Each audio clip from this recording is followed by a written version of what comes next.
خلق الإنسان من صلصال كالفخار وخلق الجان من مارج من نار. Nilikha ang Ama ng sangkatauhan na si Adam mula sa may tunog na luwad, na katulad ng palayok na gawa sa luwad. At nilikha naman si Iblis na siya ay kabilang sa mga jin mula sa walang usok na lagablab ng apoy na pinaghalo-halo. فَبِأَيِّ آلَاءِ رَبِّكُمَا تُكَذِّبَانِ. Kung gayon, alin sa mga biyaya ng Allah subhanahu wa ta'ala na inyong Rabb na tagapaglikha na pangrelihiyon at makamundo ang inyong tinatanggihan, o kayong mga jin at mga tao? Rabbul Mashriqaini wa Rabbul Maghribain.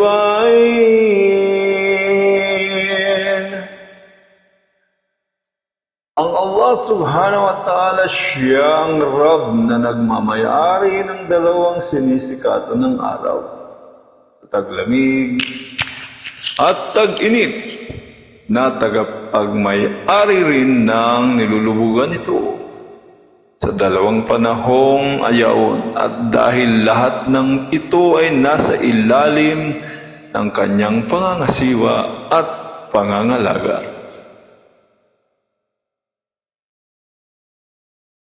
فَبِأَيِّ آلَاءِ رَبِّكُمَا تُكَذِّبَانِ. Kung gayon, alin sa mga biyaya ng Allah subhanahu wa ta'ala na inyong Rabb na tagapaglikha na pangrelihiyon at makamundo ang inyong tinatanggihan, o kayong mga jin at mga tao? Marajal baharayni yaltaqiyan bainahuma barzakun la yabghiyan.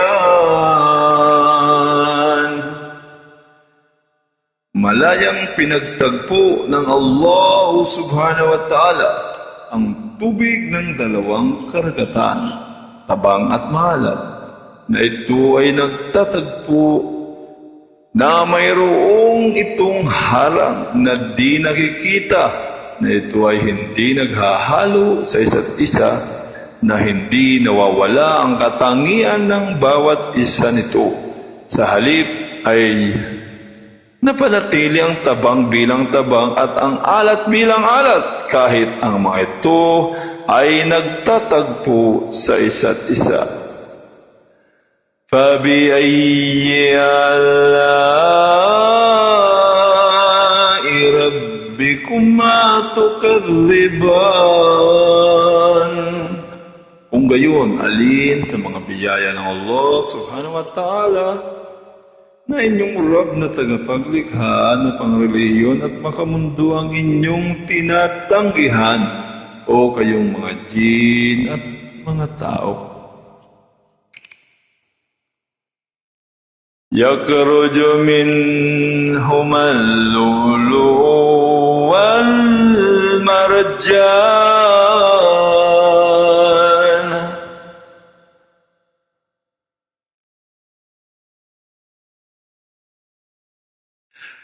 Lumalabas mula sa dalawang karagatan sa pamamagitan ng kapangyarihan ng Allah subhanahu wa ta'ala ang dalawang bagay, perlas at korales o koral.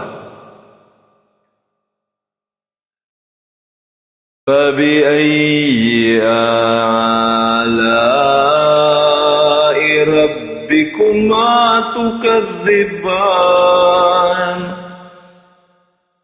Kung gayon, alin sa mga biyaya ng Allah subhanahu wa ta'ala na inyong Rab na tagapaglikha na pangrelihiyon at mga mundo ang inyong tinatanggihan o kayong mga jin at mga tao?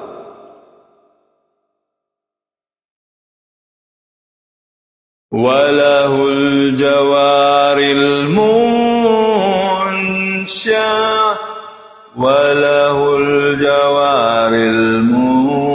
munsya'atu fil bahri kal-alam.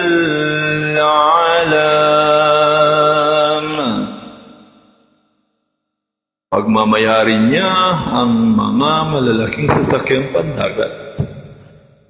Nakasinlaki ng mga bundok na naglalayag sa karagatan.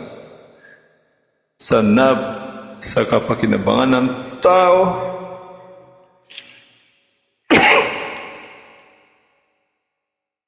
sa kapakinabangan ng tao na napakataas ang mga layag nito na mga bakal.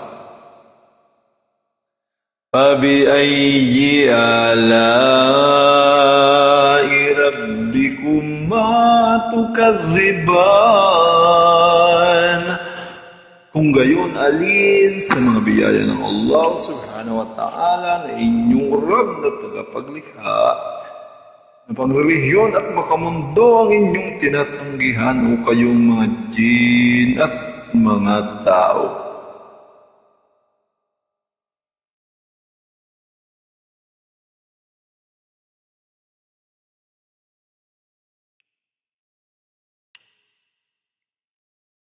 Kullu man 'alayha fan wa yabqa wajhu rabbika dhul jalali wal ikram.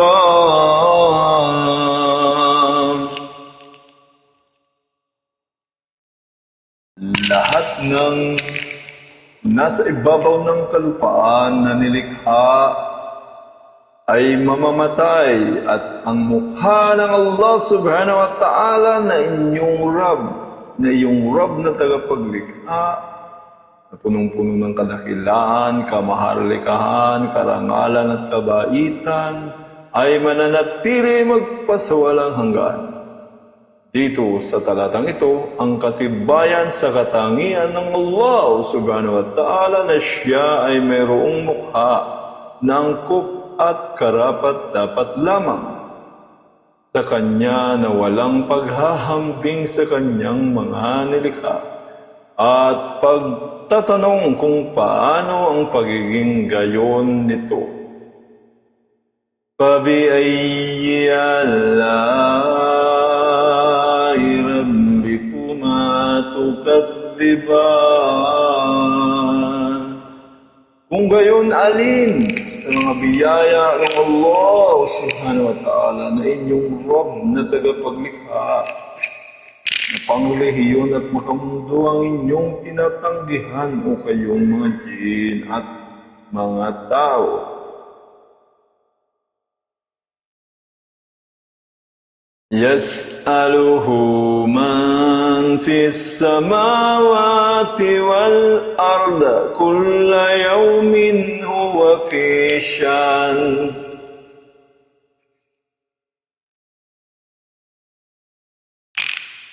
Fabiayyi ala'i rabbikuma tukadziban.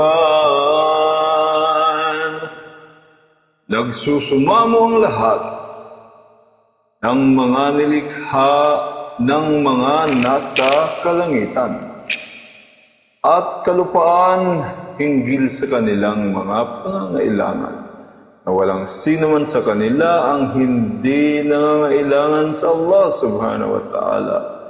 Sa bawat araw, siya ay nakikitungo sa mga ganitong bagay, pag-aangat o pagbababa ng sinuman, pagkakaloob o pagkakait, pagbibigay ng buhay o pagsasanhi ng kamatayan. Ngayon, alin sa mga biyaya ng Allah subhanahu wa ta'ala na inyong Rab na tagapaglikha na pangrelihiyon at makamundo ang inyong